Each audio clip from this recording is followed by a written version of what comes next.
अस्सलामुअलैकुम। ये उस वक्त की कहानी है जब गांव में मैं अपनी दादी के साथ रहता था। मेरी उम्र 15 साल थी। मुझे भूत प्रेत चुड़ैलों इन सबको असली में देखने का शौक चढ़ा था।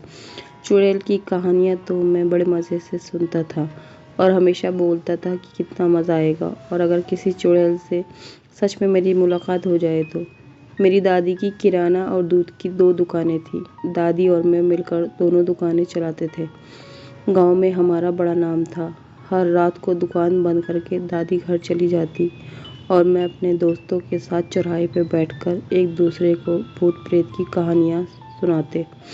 कभी कभी गांव के बड़े बूढ़े भी हमारे साथ बैठ के हमें चुड़ैल की कहानियाँ सुनाते और कभी तो गांव वालों से छुपते छुपाते हम तरह तरह की हॉन्टेड जगह पर जाते थे।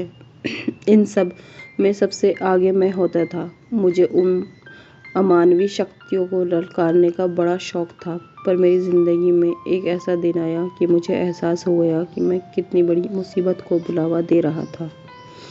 उस रात दुकान बंद करके दादी घर पर चली गई और मैं दोस्तों के साथ दुकान की सीढ़ियों पर ही पंचायत लगाकर बैठ गया। मेरे एक दोस्त बाबूलाल ने चुड़ैल की एक सच्ची कहानी बताई। पड़ोस के गांव वाले कुछ लोग हफ्ते भर पहले रात को जंगल से लौट रहे थे। उसी वक्त उन पर एक चुड़ैल ने हमला कर दिया। उनमें से एक को तो उसने किसी शिकार की तरह दबोच लिया और उसकी गर्दन पर अपने लंबे नुकीले दांत गाड़कर खून पीने लगी। बाकी लोग उस जैसे तैसे जान बचाकर भाग निकले और उनका वो दोस्त जिसका चुड़ैल ने खून पिया था वो अगले ही दिन जंगल में तालाब के पास बेहोशी की हालत में मिला था। लोग उसे हॉस्पिटल में ले गए। वो बच तो गया पर उसके शरीर में हमेशा खून की कमी रहने लगी और आज सुबह ही उसकी मौत हो गई। अब उस जंगल के रास्ते से उस गांव का कोई भी आता जाता नहीं था। वो हमारे गांव के लंबे रास्ते से होकर जाते थे। मैं बोला कि ये चुड़ैल भूत प्रेत सब कुछ अफवाह होगी, जंगल में कुछ और ही कांड हो रहा होगा। फिर मजाक मजाक में हम सब में शर्त लगी, जो कोई जंगल के बीचों बीच जाकर पुराने पीपल के पेड़ पर लाल कपड़ा बांध कर आएगा वो सबसे बड़ा जिगर वाला माना जाएगा। उस चुनौती के लिए 3 लोग आ गए, मैं, आशीष और विवेक।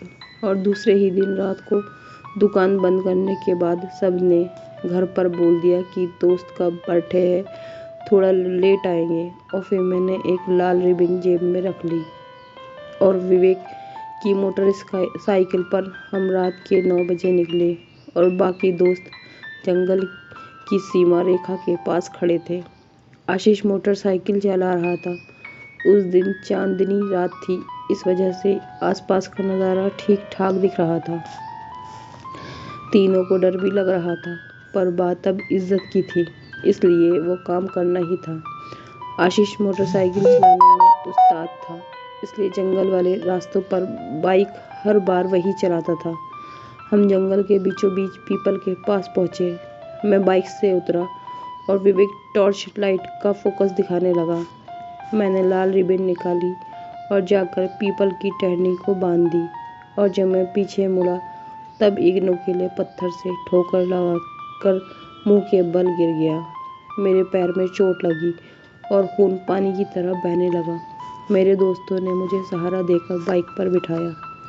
फिर हम गाड़ी स्टार्ट करके गांव की तरफ निकल पड़े। बस थोड़ी ही दूर गए थे कि पीछे किसी की गुर्राने की आवाज़ आई। आशीष ने मोटरसाइकिल रोक दी। हम तीनों ने बाइक पर ही बैठे बैठे पीछे मुड़कर देखा।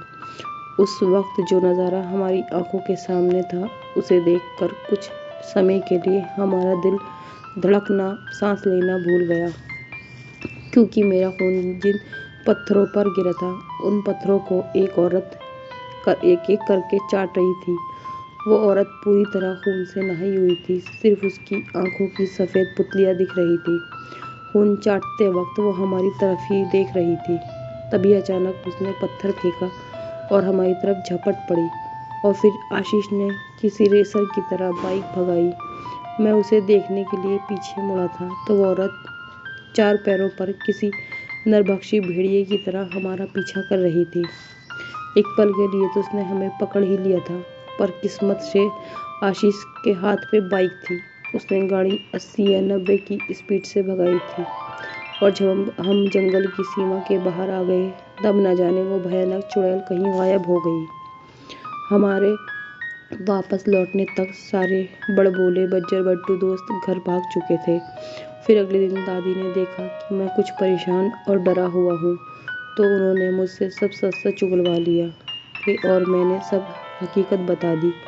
उस दिन दादी ने मुझे खूब खूंटे से बांध कर मारा और बाकी दोस्तों के घर जाकर दादी ने ये कारनामा बता दिया।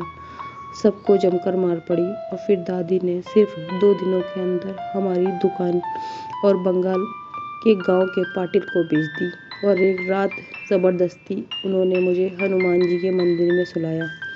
उसके बाद मैं गांव छोड़ने को तैयार नहीं था, पर दादी ने मुझे मार मार कर मुंबई ले आई, जहां मैं अभी भी रहता हूँ। कुछ दिनों बाद जब सब नॉर्मल हो गया, मैंने दादी से गांव छोड़ने का कारण पूछा। तब दादी ने मुझे बताया कि पत्थरों पर गिरा हुआ मेरा खून चाटने वाली वो औरत एक रक्त पिशाचिनी चुड़ैल थी और अब उसको मेरे खून चूसने का चस्का लग गया है। अभी भी वो चुड़ैल मेरी तलाश में भटक रही होगी। इसलिए मेरी सुरक्षा के लिए दादी ने गांव छोड़ने का निर्णय लिया। लेकिन दादी के कहने के अनुसार अगर वह रक्त पिशाचिनी चुड़ैल आज भी मुझे ढूंढ रही है, तो क्या आपको लगता है वो मुझे यहाँ पर ढूंढ पाएगी? फ्रेंड्स, अगर आपको मेरी कहानी पसंद आई हो तो प्लीज़ मेरे चैनल को ज़्यादा से ज़्यादा सब्सक्राइब कीजिए, लाइक कीजिए, शेयर कीजिए और कमेंट में बताइए कि मेरी कहानी कैसी है। शुक्रिया। अल्लाह हाफिज़।